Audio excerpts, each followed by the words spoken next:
Tech ലോകത്തു നിന്നുള്ള വാർത്തകൾ.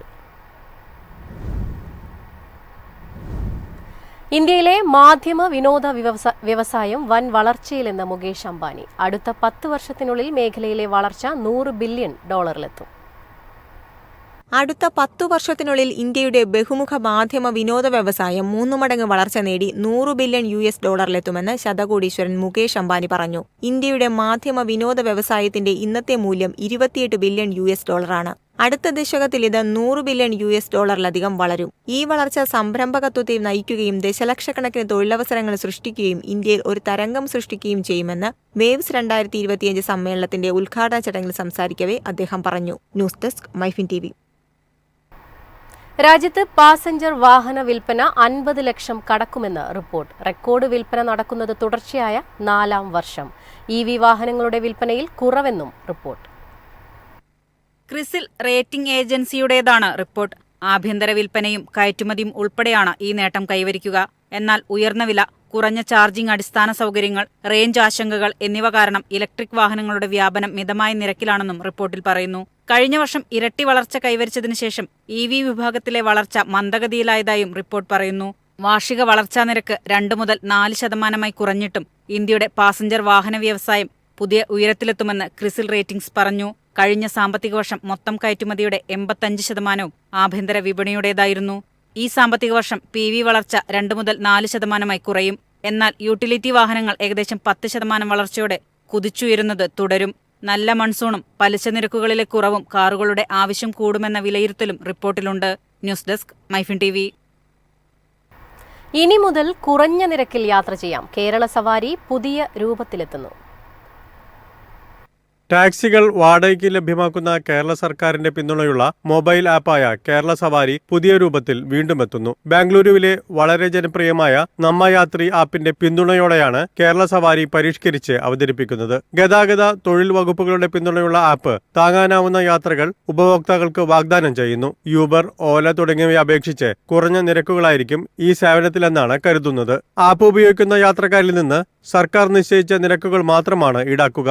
കൂടാതെ ഡ്രൈവർമാരിൽ നിന്ന് ഒരു കമ്മീഷനും കേരള സവാരി ഈടാക്കുന്നില്ല. 1000 രൂപയ്ക്ക് ഓടിയാൽ മുഴുവൻ തുകയും ഡ്രൈവർമാർക്ക് കൈവശം വയ്ക്കാം. സ്വകാര്യ ഓൺലൈൻ പ്ലാറ്റ്ഫോമുകൾ ഡ്രൈവർമാരിൽ നിന്ന് കമ്മീഷനായി 30% വരെയാണ് ഈടാക്കുന്നത്. തുടക്കത്തിൽ തിരുവനന്തപുരത്തും കൊച്ചിയിലും സേവനം ലഭ്യമാകും. സംസ്ഥാനത്തെ മറ്റു പ്രധാന നഗരങ്ങളിലും ഘട്ടം ഘട്ടമായി കേരള സവാരി ആരംഭിക്കാനാണ് പദ്ധതിയുള്ളത്. ഉപയോക്താക്കൾക്ക് ആപ്പ് ഉപയോഗിച്ച് കൊച്ചി മെട്രോ ടിക്കറ്റുകളും അന്തർ സംസ്ഥാന ബസ്സുകളും ബുക്ക് ചെയ്യാൻ കഴിയും. ഇതിനകം തന്നെ വലിയ തോതിൽ ടാക്സി, ഓട്ടോറിക്ഷ ഡ്രൈവർമാർ ആപ്പിൽ രജിസ്റ്റർ ചെയ്തിട്ടുണ്ട്. 6000-ലധികം ടാക്സി ഡ്രൈവർമാരുള്ള yellow cabs, all Kerala online drivers union എന്നിവ ഈ സംരംഭത്തിന്റെ ഭാഗമാണ്. കേരള സവാരി 2022-ൽ സംസ്ഥാന സർക്കാർ ആദ്യം അവതരിപ്പിച്ചുവെങ്കിലും സോഫ്റ്റ്വെയർ തകരാറുകൾ ഉൾപ്പെടെയുള്ള വിവിധ കാരണങ്ങളാൽ സേവനം തടസ്സപ്പെടുന്ന അവസ്ഥയുണ്ടായി. News desk MyFin TV. ഇന്ത്യയിൽ നിന്നുള്ള സ്മാർട്ട് ഫോൺ കയറ്റുമതിയിൽ ഇടിവ്. 2025 ആദ്യപാദത്തിൽ സ്മാർട്ട് ഫോൺ കയറ്റുമതി 7% കുറഞ്ഞതായാണ് റിപ്പോർട്ട്. 2025 ആദ്യപാദത്തിൽ ഇന്ത്യയിലെ സ്മാർട്ട് ഫോൺ കയറ്റുമതിയിൽ 7% ഇടിവുണ്ടായതായി കൗണ്ടർ പോയിന്റ് റിസർച്ച് പുറത്തിറക്കിയ ഏറ്റവും പുതിയ റിപ്പോർട്ടിൽ പറയുന്നു. പുതിയ ഫോണുകളുടെ ലോഞ്ചിംഗ് കുറഞ്ഞതും ഡിമാൻഡ് ഇടിഞ്ഞതുമാണ് ഇതിന് കാരണമായി പറയുന്നത്. അതേസമയം 7 ദശലക്ഷം യൂണിറ്റുകൾ കയറ്റുമതി ചെയ്തുകൊണ്ട് വിവോ വിപണിയിൽ മുന്നിലെത്തി. കഴിഞ്ഞ വർഷം 19% വിപണി വിഹിതമുണ്ടായിരുന്ന വിവോയ്ക്ക് ഈ വർഷം ആദ്യപാദത്തിൽ 22% വിപണി വിഹിതം വർദ്ധിപ്പിക്കാൻ കഴിഞ്ഞു. 5.1 ദശലക്ഷം യൂണിറ്റുകളുമായി സാംസങ് തൊട്ടുപിന്നിൽ. വിപണി വിഹിതത്തിൽ സാംസങ് 23% കുത്തനെ ഇടിവ് രേഖപ്പെടുത്തി. 4 ദശലക്ഷം യൂണിറ്റുകൾ കയറ്റുമതി ചെയ്തുകൊണ്ട് ഷവോമി 3ാം സ്ഥാനം നേടി. OnePlus ഒഴികെ ഓപ്പോ 5% വളർച്ചയാണ് നേടിയത്. 3.9 ദശലക്ഷം യൂണിറ്റുകൾ കയറ്റുമതി ചെയ്തു. ആപ്പിൾ കഴിഞ്ഞ വർഷത്തെ അപേക്ഷിച്ച് 29% വാർഷിക വളർച്ച രേഖപ്പെടുത്തി.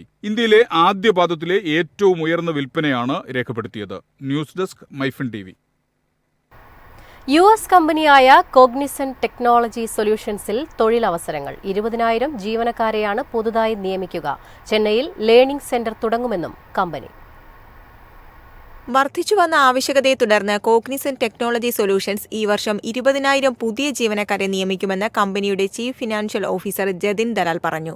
മാർച്ച് പാദം അവസാനിച്ചപ്പോൾ കമ്പനിയിൽ 3,36,300 ജീവനക്കാരുണ്ടായിരുന്നു. അവരിൽ 85% ഇന്ത്യക്കാരാണ്. കമ്പനിയുടെ വളർച്ചയാണ് ജീവനക്കാരുടെ എണ്ണം വർദ്ധിപ്പിക്കാൻ കമ്പനിയെ പ്രേരിപ്പിച്ചത്.